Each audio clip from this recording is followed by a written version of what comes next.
Morning students, welcome back to my YouTube channel Science Fantasy. In our last lecture, we discussed about the osmotic pressure, which is a colligative property, and in our this lecture, we are going to start with elevation in boiling point, which is a third colligative property. As you know, what is the colligative property? The colligative property is that property of ideal solution which is depends upon the number of moles of solute present in the solution, not on the nature of the solute. So our next colligative property is elevation in boiling point. This property made up of two terms. One is the elevation and other is the boiling point. Okay, you have to know both the terms separately. So what do you mean by the elevation? Elevation means increase. And what do you mean by the boiling point? So boiling point of a liquid is the temperature. The boiling point of a liquid is a temperature at which its vapor pressure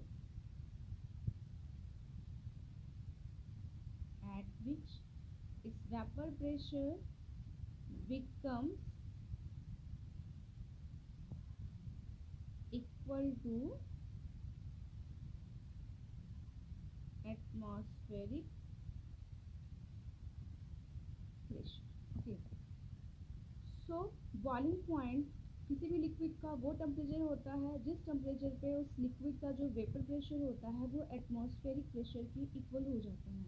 and you all know about the vapour pressure, the pressure exerted by the vapor molecule on the surface of liquid in equilibrium. That particular pressure is known as the vapor pressure.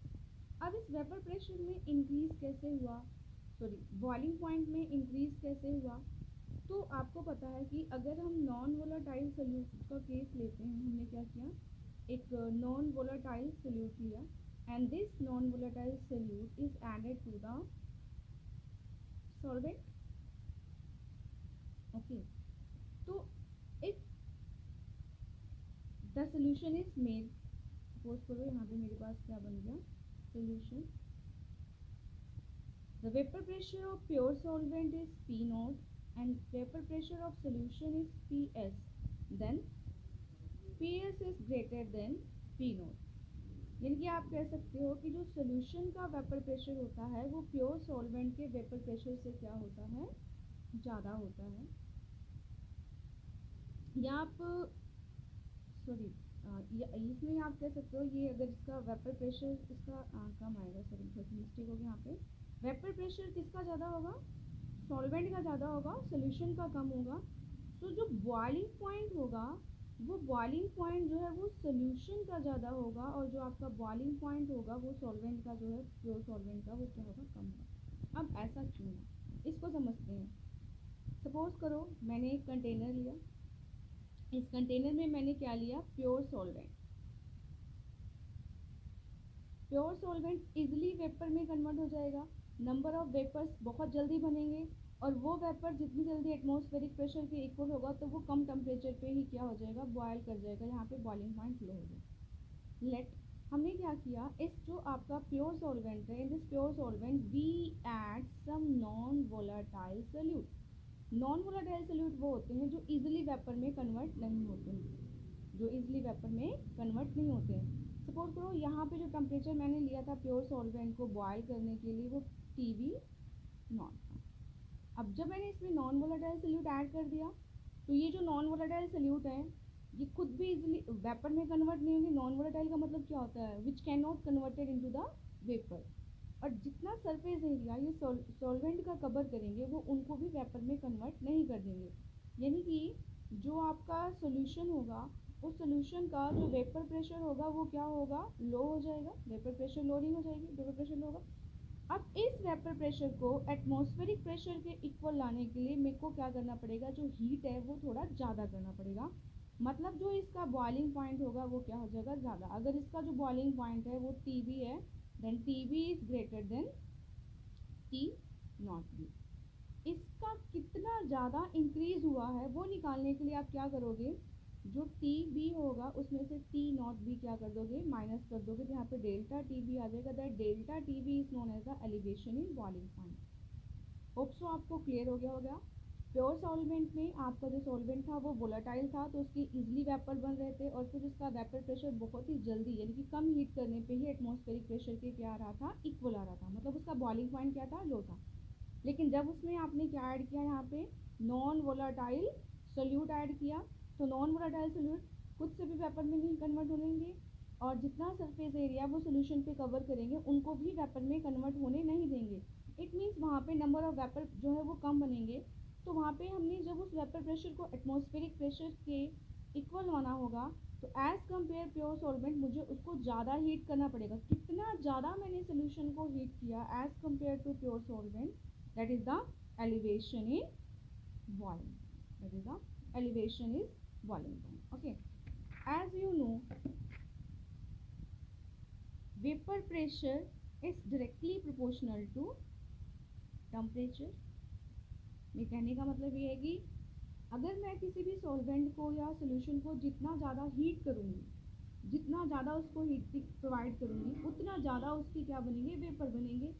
और अगर उतने ज़्यादा उसके vapour बनेंगे, तो अगर number of more is the number of vapours, more is the its vapour pressure, तो उनके द्वारा जो लगाया गया प्रेशर होगा वो भी क्या होगा, ज़्यादा होगा।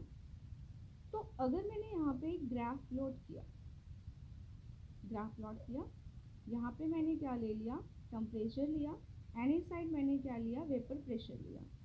सपोज करो यहाँ पे एक रेंज है कि this is the atmospheric pressure. यहाँ पे हमने क्या ले लिया कि ये जो प्रेशर है ये क्या है, आपका एटमॉस्फेरिक प्रेशर है। अब मेरे पास जो है कंपोनेंट ए है, जो कंपोनेंट ए है वो क्या है, आपका सॉल्वेंट है, और कंपोनेंट बी क्या ले लिया मैंने, सोल्यूट ले लिया। इनको मिला के मैंने क्या बना लिया, सोल्यूशन ले लिया। तो स्टार्टिंग में क्या होगा कि अगर मैं प्योर सॉल्वेंट के केस लूँगी, तो प्योर सॉल्वेंट में क्या होगा, जैसे टेम्परेचर को इंक्रीज करेंगे, जो वेपर प्रेशर होगा वो क्या करेगा, आपका इंक्रीज करेगा। ओके, सपोज करो मेरे पास यहाँ पे एक कर्व आ गया ए बी, और ये कर्व किसके लिए आया, मेरे पास सॉल्वेंट के लिए। सिमिलरली मेरे पास सोल्यूशन होगा, मैं सोल्यूशन को भी हीट करूँगी, तो सोल्यूशन को जब हीट करेंगे तो सोल्यूशन का भी जो वेपर प्रेशर होगा वो टेम्परेचर के साथ क्या करेगा, इंक्रीज करेगा, और इंक्रीज करते करते वो भी एटमॉस्फेरिक प्रेशर के इक्वल आ जाएगा। सपोज करो ये कर्व मेरे पास क्या आ गया, सी डी आ गया, और ये किसके लिए आया मेरे पास, ये कर्व मेरे पास आया सोल्यूशन के लिए आया।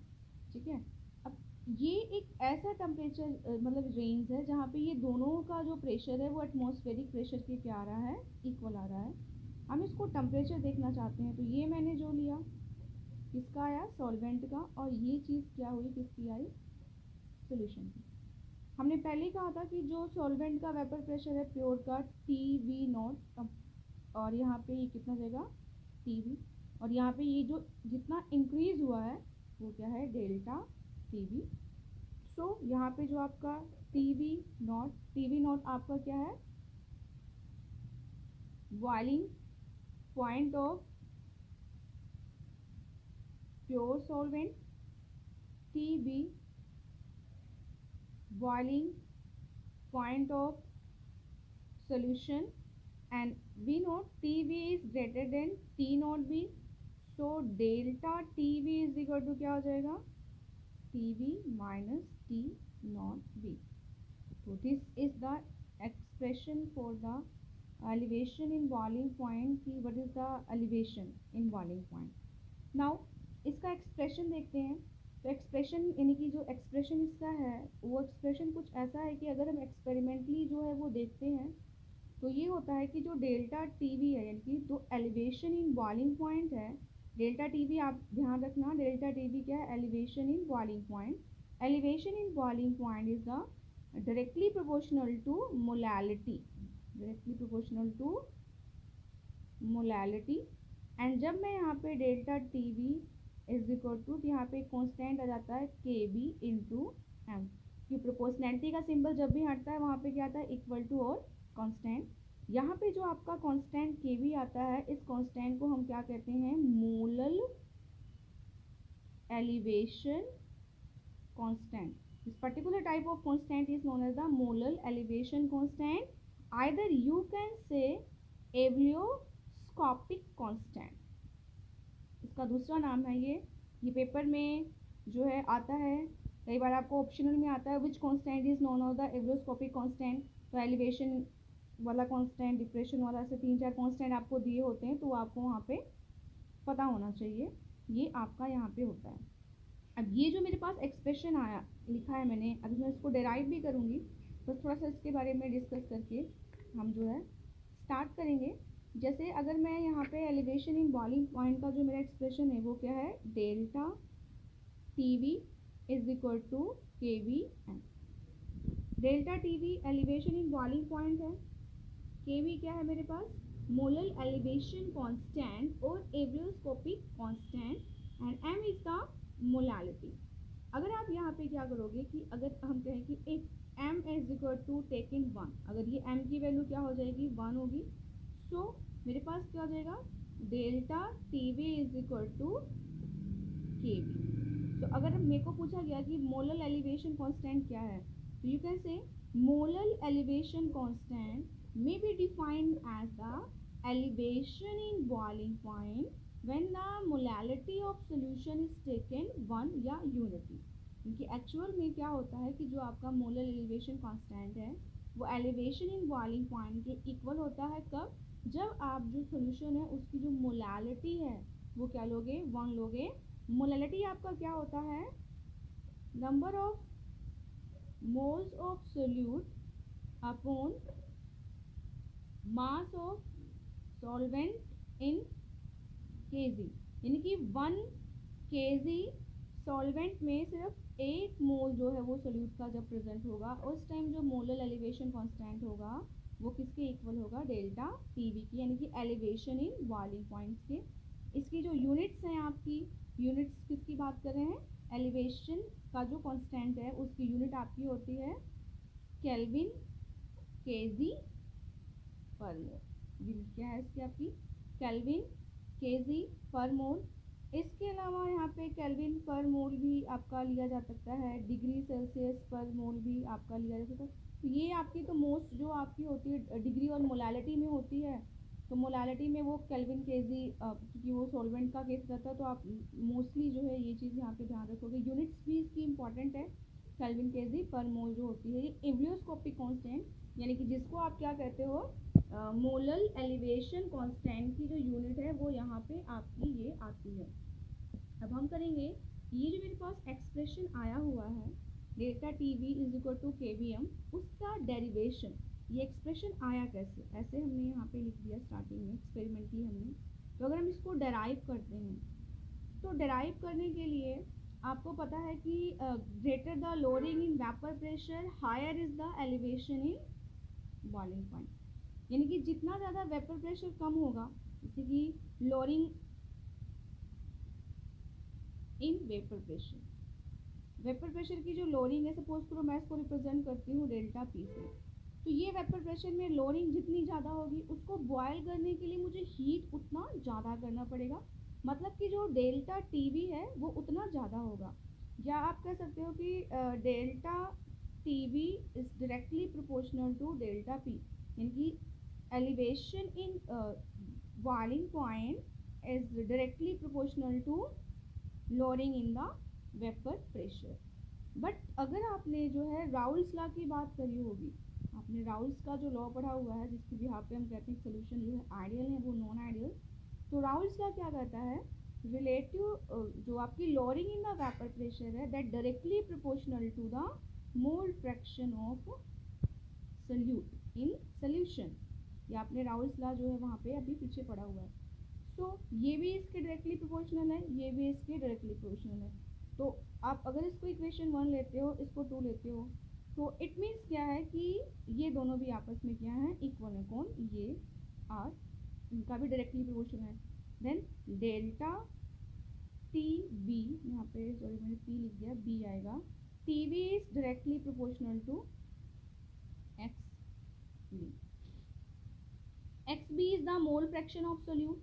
तो एक्स बी निकालने का फॉर्मूला क्या है? N B upon N A plus N B. अगर इस चीज़ को मैं यहाँ पे जो है पुट करूँगी, इन केस अगर आपका सोल्यूशन जो होगा बहुत ज़्यादा क्या होगा, डाइल्यूट होगा, तो डाइल्यूट सोल्यूशन में जो आपका सोल्यूट के नंबर ऑफ मोल्स होंगे वो इसकी कंपैरिजन में क्या होंगे, नेग्लेक्ट कर दिए जाएंगे। तो ये हो जाएगा N B upon N A. यहाँ पे आप लिख लोगे in case of dilute solution, जब आपका केस किसका आता है, डाइल्यूट सोल्यूशन का। So you can say delta T we is equal to, यहाँ पे आपका जाएगा एन बी अपॉन एन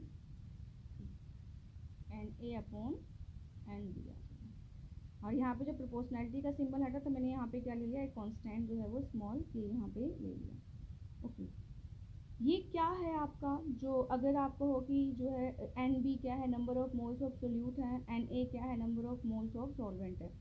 तो जो आपका एन ए होगा वो एन ए क्या हो सकता है, गिवन मास, यानी कि जो इसका W A upon molecular mass of solvent. इस चीज़ को मैंने यहाँ पे क्या किया, पुट किया, तो मेरे पास क्या आ गया, delta T we is equal to K, और मैंने यहाँ पे एन बी लिखा हुआ था और यहाँ पे क्या लिख लिया मैंने, N A upon W A, weight आएगा ना यहाँ पे, given mass upon molecular mass, this one. इस इक्वेशन को अगर मैं रीअरेंज करूँ तो इक्वेशन कुछ इस तरह से रीअरेंज होगी, delta T we is equal to K into M A, ये जो एम ए नीचे है वो ऊपर जाके मल्टीप्लाई हो जाएगा, और इनटू यहाँ पे जो आपका एन बी होगा और यहाँ पे क्या आ जाएगा, डब्ल्यू ए आ जाएगा। ओके, अब देखो आपका इक्वेशन कुछ मैं यहाँ क्लियर लिख देती हूँ, delta T we is equal to small K into M A into N B upon W A. ये आपका कुछ इस तरीके से यहाँ पे ये वाला इक्वेशन यहाँ पे आता है।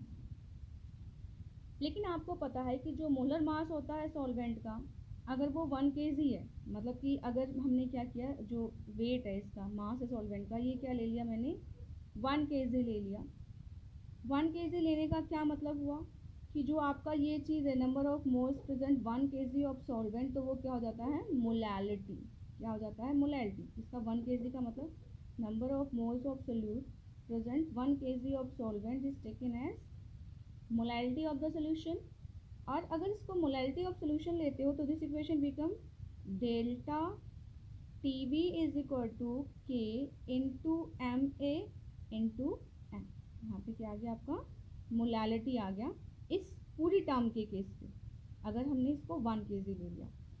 और जो आपका सॉल्वेंट होगा उसका जो मॉलिक्यूलर मास होगा वो भी क्या है, कांस्टेंट है, और ये भी क्या है, कांस्टेंट है।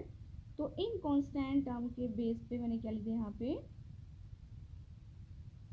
के वी इंटू, ये आपका वही फॉर्मूला आ गया जो आपने अभी जो है उसके लिए देखा था, delta T we is equal to K B into M. ये आपका दूसरा जो कांस्टेंट आया, मोलर एलिवेशन कांस्टेंट, या फिर इसको एब्लियोस्कोपिक कांस्टेंट आप यहाँ पे बोलोगे। ये स्मॉल एम लेंगे हम, मोलालिटी के लिए स्मॉल एम हमारा जो है वो यूज होता है। अब बाय यूजिंग, क्योंकि आप यहाँ पे देख रहे हो कि जो डेल्टा टी बी है वो डायरेक्टली प्रोपोर्शनल है एम के। एम क्या है, molality, number of moles of solute, क्योंकि ये molality number of moles of solute पे डिपेंड कर रही है, इसलिए जो आपका एलिवेशन इन बॉइलिंग पॉइंट है वो क्या है, एक कॉलिगेटिव प्रॉपर्टी यहाँ पे हम लेते हैं। इस प्रॉपर्टी का यूज़ करके अगर मैं जो है मॉलिक्यूलर मास कैलकुलेट करूँ, calculation of molecular mass of solute, यहाँ पे अगर मॉलिक्यूलर मास जो हम सोल्यूट का कैलकुलेट करते हैं, सो आपको पता है बेटा कि जो मोलैलिटी होती है वो क्या होती है, number of moles of solute upon mass of solvent in KG. तो नंबर ऑफ मोल्स क्या होता है, given mass of solute divide by the molecular mass of solute. तो सपोज करो कि जो मेरे पास मैंने जो ए लिया था, वो ए क्या लिया था, मैंने सॉल्वेंट लिया था। ओके, स्टार्टिंग में ही बता दिया था मैंने, आप कुछ भी 1 2 ले सकते हो। ये मैंने सॉल्वेंट लिया था एंड बी मेरा क्या था, यहाँ पे सोल्यूट था। तो अगर वो आपका उसमें है, तो सपोज करो कि अगर इसका जो है, जो सॉल्वेंट का मास है वो डब्ल्यू ए है, उसका मोलिकुलर मास जो है एम ए है, एंड दिस केस में जो है, जो इसमें डब्ल्यू बी होगा और उसका मोलिकुलर मास क्या होगा, एम बी ले लेंगे। ओके, तो नंबर ऑफ मोल्स क्या होता है, नंबर ऑफ मोल्स आपका होता है, यहाँ पे हम देखेंगे, यहाँ पे अगर आप देखो तो आपका जो यहाँ पे फॉर्मूला आता है delta T B is equal to K B M. तो मोलैलिटी अगर हम अलग से देखें तो molality given mass of solute, और सोल्यूट का मास कितना दिया है, W B upon molecular mass of solute M B multiplied by the 1000, क्योंकि वो अगर हमने ग्राम में लिया जिसको केजी को ग्राम ये कन्वर्जन जब किया तो 1000 से, और यहाँ पे क्या आ गया डब्ल्यू। ये जो टोटल आया उसको मैंने क्या किया, यहाँ पे पुट कर दिया। तो मेरे पास क्या होगा, delta T we is equal to K B into W B into 1000 upon M B into W A. हम क्या कैलकुलेट करें, molecular mass of solute by using this property. तो अगर इसको रीअरेंज करेंगे तो एम बी यहाँ पे चला जाएगा और ये इसकी जगह पे आ जाएगा, is equal to K B into W B into 1000 upon, और यहाँ पे क्या आ जाएगा, delta T V into W A. So अगर हमें यहाँ पे एलिवेशन इन बॉइलिंग पॉइंट पता है एंड सोल्यूट और सॉल्वेंट का मास पता है, तो हम क्या कर सकते हैं, मॉलिक्यूलर मास ऑफ सोल्यूट का जो है वो कैलकुलेट यहाँ पे कर सकते हैं। तो ये जो फॉर्मूला होता है वो नॉन आयनिक सोल्यूशन के अंदर जो होते हैं, जो नॉन इलेक्ट्रोलाइट्स होते हैं, उनका मास कैलकुलेट करने के लिए आप यूज़ करते हो। तो ये आपका है formula, calculation of molecular mass of solute by using property, कौन सी property, elevation in boiling point. Okay, अब इसके यहाँ पे मैं आपको थोड़े से न्यूमेरिकल करके दिखाऊंगी, जिससे आपको पता चलेगा कि ये हम कैसे कर सकते हैं। तो जो भी आपको दिया है, फर्स्ट आपका न्यूमेरिकल है, calculate the molal elevation constant of water. तो मोलल एलिवेशन कांस्टेंट कैलकुलेट करने के लिए बोला हुआ, मतलब आपने के बी यहाँ पे क्या करना है, निकालना है। It being given that 0.1 molal aqua solution, यानी कि मोलैलिटी कितनी दी हुई है, 0.1 मोलल। एक्वा सोल्यूशन का मतलब क्या होता है, किसी भी चीज़ का वाटर में solution of a substance boiled at, boiling point कितना दिया हुआ है, सोल्यूशन का बॉइलिंग पॉइंट दिया हुआ है, सब्सटेंस बॉइल्ड एट, यानी कि यहाँ पे आपको दिया हुआ है टी बी दिया हुआ है, कितना दिया हुआ है, 100.052 डिग्री सेल्सियस दिया हुआ है। अगर मैं फॉर्मूला लिखती हूँ तो मुझे चाहिए delta T we is equal to K B into M. मुझे क्या निकालना है, के वी निकालना है। तो अगर मैं इस इक्वेशन को रीअरेंज करें तो डेल्टा टी वी अपॉन क्या आएगा, but we have only T B, we not have delta T B. तो यहाँ पे मुझे एक वाटर दिया हुआ है, तो वाटर का मतलब वाटर का जो बॉइलिंग पॉइंट है, यानी कि प्योर सॉल्वेंट का जो आपका बॉइलिंग पॉइंट होगा, यानी कि जो आपका टी नॉट बी होगा, it is the 100 degree Celsius. ये आपको पता है कि वाटर का जो बॉइलिंग पॉइंट होता है वो कितना होता है, 100 डिग्री सेल्सियस। सो अब मैंने क्या निकालना है, डेल्टा टी वी निकालना है। तो डेल्टा टी वी क्या होता है, T B minus T naught B. यहाँ पे इसका कितना है, 100.052 degree Celsius minus 100 degree Celsius. तो आप जब इसको माइनस करोगे तो आपकी वैल्यू कितनी आ जाएगी, 0.052 डिग्री सेल्सियस। ओके, अब इस वैल्यू को आप यहाँ पे पुट करोगे तो आपका के वी इज इक्वल टू कितना देगा, 0.052 डिग्री सेल्सियस अपॉन मोलैलिटी कितनी है, 0.1 मोलर। जब इसको आप सॉल्व करोगे तो बहुत सिंपल इसकी डेरिवेशन आ गई, सिर्फ एक पॉइंट हटा देना है, 0.52 डिग्री सेल्सियस पर मोल। तो ये आपका क्या हो गया, केवी की वैल्यू आ गई 0.52 डिग्री सेल्सियस पर मोल। ये आपका एक न्यूमेरिकल हो गया। नेक्स्ट न्यूमेरिकल क्या है? The boiling point of benzene is 353.23 kelvin. अब यहाँ पे बॉइलिंग पॉइंट बेंजीन का मतलब क्या है? आपको बेंजीन का जो बॉइलिंग पॉइंट है वो आपको दिया हुआ है TB। सोल्यूशन तो 353.23 केल्विन आपको दिया हुआ है। ये आपको जो है P सॉल्वेंट का प्योर दिया हुआ है। When 1.80 gram of non volatile solute वो dissolve in mass of solute, कितना दिया है आपको? 1.80 ग्राम दिया है। Was dissolve in 90 gram of benzene, यानी कि आपको क्या दे दिया गया? मास ऑफ सॉल्वेंट कितना दिया गया आपको? 90 ग्राम दिया। The boiling point is raise to 353.11, यानी कि ये आपको दिया हुआ है सोल्यूशन का 354.11 kelvin. Calculate the molar mass of solute. Molar mass of solute का मतलब आपको मोलर मास निकालना है किसका? सोल्यूट का, जो भी हमने फॉर्मूला यूज़ किया था। एंड यहाँ पे आपको केवी की वैल्यू भी दी हुई है 2.53 केल्विन केजी पर मोल। तो सबसे पहले आप यहाँ पे डेल्टा टीवी निकालेंगे। डेल्टा टीवी निकालने के लिए 354.11 माइनस 353.23 जो है वो माइनस करोगे। जब यहाँ पे इसको आप माइनस करोगे तो जो आपकी वैल्यू है वो आ जाएगी यहाँ पे 0.88 केल्विन। ये जो वैल्यू है यहाँ पे कितनी आ जाएगी? 0.88 केल्विन। अभी मैंने आपको फॉर्मूला कराया था ये कैलकुलेट करने के लिए कि MB इज इक्वल टू, ये पीछे फॉर्मूला हमने किया हुआ है, MB is equal to KV into WB into 1000। यहाँ पे आपका क्या जाएगा? KV into again WB into 1000 and उसके बाद क्या था? Delta TV into WA। यहाँ पे डेल्टा TV इंटू WA। यहाँ पे आपको एक बार फिर से रिमाइंड कराऊंगी, KB एब्लोस्कोपिक कांस्टेंट है, WB मास ऑफ सोल्यूट, क्योंकि मैंने B कंपोनेंट को सोल्यूट लिया हुआ है 1000, delta TV elevation in boiling point और WA क्या है? मास ऑफ सॉल्वेंट। सारी वैल्यूज को पुट कर दो। यहाँ पे KB की वैल्यू कितनी दी हुई है आपको? 2.53 इंटू WB आपको मास ऑफ सोल्यूट दिया है 1.80 मल्टीप्लाइड बाई द 1000 अपॉन ये आया 0.88 केल्विन एंड इसको आप मल्टीप्लाई कर दोगे WA मास ऑफ 90 से।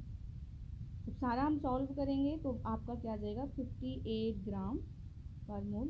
मैं फिर से कहूँगी, मैं कैलकुलेटर यूज़ कर रही हूँ, आप कैलकुलेटर बात यूज़ कीजिएगा। तो ये 58 ग्राम क्या आ गया? मेरा मॉलिक्यूलर मास आ गया सोल्यूट का।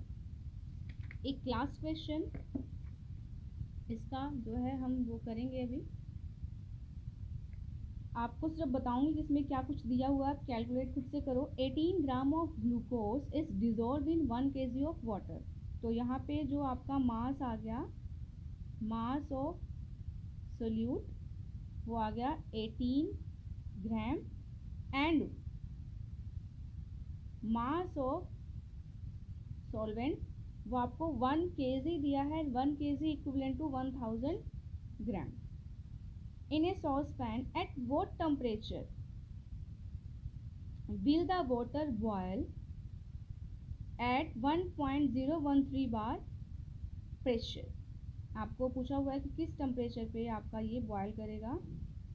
यहाँ पे जो प्रेशर दिया हुआ है 1.013 बार प्रेशर दिया हुआ है और जो आपका KB है, KB फॉर वाटर कितना दिया है? 0.52 केल्विन केजी पर मोल दिया है। ग्लूकोज का फॉर्मूला दिया है, यानी कि आप यहाँ पे मॉलिक्यूलर मास जो है वो सोल्यूट का कैलकुलेट कर सकते हो। तो यहाँ पे ग्लूकोज का फॉर्मूला C6 यानी कि 12 + 12 एंड 6 × 16 करके ये आपका 180 ग्राम आपका यहाँ पे आ जाता है। जो आपका मॉलिक्यूलर मास होता है सोल्यूट का वो कितना जाता है? 180 ग्राम यहाँ पे आपका आ जाता है। कुछ नहीं करना है इसमें, टेम्परेचर पूछा हुआ है बॉइलिंग टेम्परेचर यानी कि डेल्टा टी बी पूछा हुआ है, आप फॉर्मूला पुट करोगे delta T B is equal to K B into W B यानी कि मास ऑफ सोल्यूट अब 1000, नीचे आपका क्या आएगा M B molecular mass of solute and यहाँ पे डब्ल्यू ए। सारी वैल्यूज़ आप पुट कर दोगे और इसको सॉल्व करोगे और जो भी आंसर आएगा आप उसको कमेंट सेक्शन में लिख के मुझे बताओगे। तो होप सो आपको ये समझ में आ गया होगा। वीडियो को लाइक कीजिएगा और चैनल को सब्सक्राइब कीजिएगा। Thank you so much.